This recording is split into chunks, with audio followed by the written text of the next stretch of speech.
ہے کہ صدر زرداری نے ایک آصفہ بھٹو زرداری کا نام رکھا ہے، ایک گلگت بلتستان کا نام رکھا ہے اور ایک میرا پختونخوا کا نام رکھا ہے۔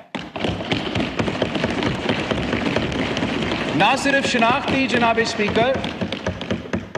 نہ صرف شناخت کی مگر انتظامی صوبہ دیا، گورنر، چیف منسٹر، یہ اسمبلی، اور جو گلگت بلتستان کے عوام کے حقوق کو جدوجہد ہے وہ آگے لے کے گئے۔ اب میں گلگت بلتستان سے ہو کر آیا ہوں جناب اسپیکر، اور میں نے بھی گلگت بلتستان کے عوام سے وعدہ کیا ہے، اور اسی تاریخ کی وجہ سے گلگت بلتستان کے عوام نے مجھ پہ میرے جماعت پہ اعتماد کیا ہے، اور میرا منشور جناب اسپیکر یہ تھا کہ میں نے گلگت بلتستان کے عوام سے یہ وعدہ کیا کہ ان کی جو حق حاکمیت کے بارے میں، حق ملکیت کے بارے میں اور حق روزگار کے بارے میں حقوق ہے، انشاءاللہ تعالیٰ میں ان کے لیے جدوجہد کروں گا اور ان کو یہ حقوق دلواؤں گا۔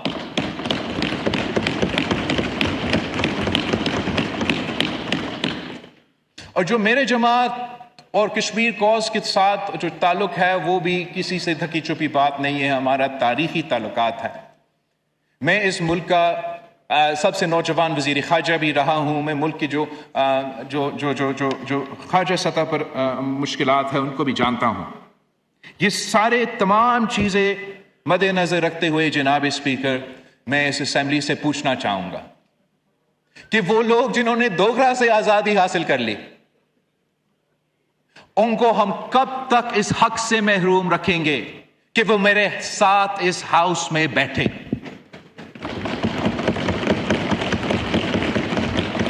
ہم کب تک گلگت بلتستان کے عوام کو ان کے اپنے آئینی حقوق سے محروم رکھیں گے؟ ہم کب تک یہ کہیں گے کہ آپ گلگت سے تعلق رکھے یا استور سے تعلق رکھے یا سکردو سے تعلق رکھے یا خپلو سے تعلق رکھے یا خرمنگ سے تعلق رکھے یا غزر سے تعلق رکھے یا گانسے سے تعلق رکھے، اگر آپ نے بجٹ پہ بات کرنا ہے آپ سڑکوں پہ جا کے بات کرے، آپ اپنے عبوری صوبائی اسمبلی میں جا کے بات کرے، مگر آپ یہاں آ کے اپنے مستقبل کے فیصلے اپنے ہاتھوں سے، اپنے ووٹ سے خود نہیں کر سکتے۔ یہ اس موضوع پہ بحث ہونا چاہیے جناب اسپیکر۔ طریقہ کار موجود ہے، طریقہ کار موجود ہے جہاں آپ اپنا بین الاقوامی سطح پر جو قومی مفاد ہے اس پہ کوئی نقصان کرنے کی ضرورت نہیں۔ آپ اس کو عبوری کے، ان کو آپ عبوری طور پہ یہ اجازت دے کہ ان کے ایم این ایز آ کے اس ہاؤس میں بیٹھے، ان کے سینیٹرز آ کے، ویسے قادر بھائی کا اتنا الگ خیال ہے سینیٹر صاحبان کے بارے میں، مگر ان کا بھی سینیٹر منتخب کرنے کا حق ہے، وہ اپنے فیصلے کرے،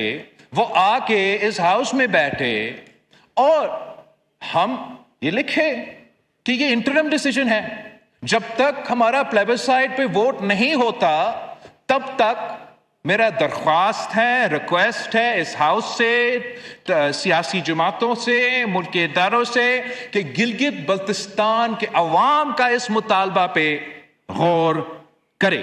اور پاکستان پیپلز پارٹی کی کوشش یہ ہوگی کہ ہم گلگت بلتستان کے حق حاکمیت کو یقینی بنانے کے لیے یہ جدوجہد کو آگے لے کے جائیں اور ان موضوع پہ قومی سطح پہ اتفاق رائے پیدا کیا جائے۔ جناب اسپیکر، میں گلگت بلتستان کے الیکشن کیمپین مکمل ہی کر رہا تھا، اور جو آزاد کشمیر کی صورتحال ان میں کچھ ایسے ڈیولپمنٹس ہو گئے جس سے پورا پاکستان کو ضرور تشویش ہوگا، ہر کشمیری کو بھی، اور ہم سب جانتے ہیں جناب اسپیکر، یہ کوئی دکی چھپی بات نہیں ہے، یہ ایران اسرائیل جنگ شروع ہونے سے پہلے، ایک دن شروع ہونے سے پہلے نیتنیاہو کا مہمان کون تھا؟ وہی مودی تھا جو آپریشن سندور 222 کا رٹ لگایا ہوا بیٹھا، اور یہ اسرائیل انڈیا نیکسس جو پاکستان میں کر رہا ہے وہ بھی آپ کے سامنے ہے۔ بلوچستان میں جو ہمارا جن مشکلات کا ہمیں سامنا کرنا پڑ رہا ہے وہ ہر پاکستانی جانتا ہے. ہر پاکستانی نے یہ بھی دیکھا کہ کلبھوشن یادو بلوچستان میں پکڑا گیا, ایک را کا ایجنٹ بلوچستان میں پکڑا گیا. وہ پکنک کے لیے تو نہیں آیا تھا جناب اسپیکر. سارے پاکستان نے یہ دیکھا جب پوری مسلم امہ اسرائیل اور امریکہ کی جنگ کے خلاف تھے, ان کا مزاحمت کر رہے تھے. کچھ ایسے عجیب علیحدگی پرست قوم, سو کالڈ قوم پرست تنظیمیں بلوچستان میں موجود ہے جو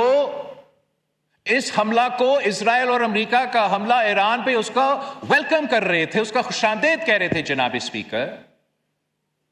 یہی اسرائیل اور انڈین نیکسس آپ کو معلوم ہے کہ مقبوضہ کشمیر میں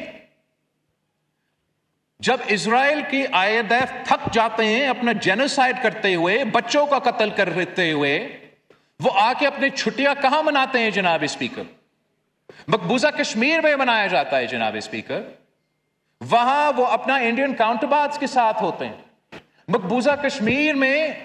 اور کیا کیا جاتا ہے جناب اسپیکر؟ یہ ہائی الٹیٹیوڈ ٹریننگ دونوں ساتھ کرتے ہیں. تو آپ یہ نہ سمجھے کہ پاکستان میں مزید مسائل پیدا کرنے یہ معاہدہ پیدا ہوا ہے اور اب جو ہے اسرائیل اور ایران کا, اسرائیل کا اور انڈیا کا جو نیکسس ہے وہ خاموش ہو جائے گا. وہ آج بھی پاکستان کے خلاف سازشیں کر رہے ہیں, وہ آج بھی پاکستان کو نقصان پہنچانا چاہ رہے ہیں. اور میں سمجھتا ہوں کہ سیاسی قوتوں کو, سیاسی جماعتوں کا یہ ذمہ داری ہے کہ ہم اپنا عوام کے اس طریقے سے نمائندگی کریں, اپنے عوام کے مسائل کا حل نکالنے کی کوشش کریں, سیاسی مسائل کا سیاسی مقابلہ اس انداز سے کیا کرے کہ پاکستان میں ایسا فالٹ لائنز پیدا نہ ہو, اور اگر فالٹ لائنز ہے ان فالٹ لائنز کو ایڈریس کرنے کی کوشش کرے تاکہ بیرون ملک طاقتیں ہمارا ان فالٹ لائنز کا فائدہ نہ اٹھا سکے. ہم نے اسی انداز میں جو آزاد کشمیر میں چیلنج ہے اس کا مقابلہ کرنا ہے.